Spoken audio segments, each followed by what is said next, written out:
Hello guys, in this quick video I'm going to show you how to turn off the liquid glass on iOS 26.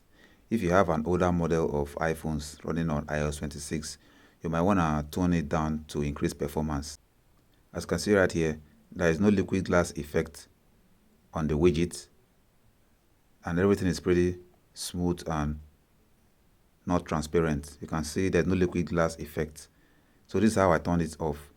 Go to your settings. Go to display and brightness.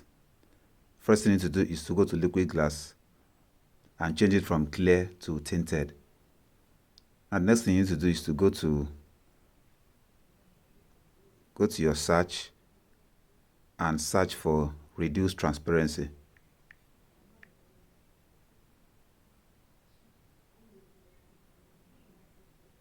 Here, turn on reduce transparency.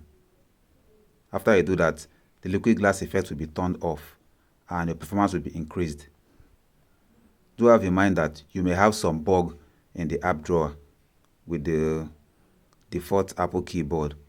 So I'm using Swift key, so I'm not bothered about that. So that's how you turn off liquid glass effect on iOS 26. That's all for this video. See you guys in the next one.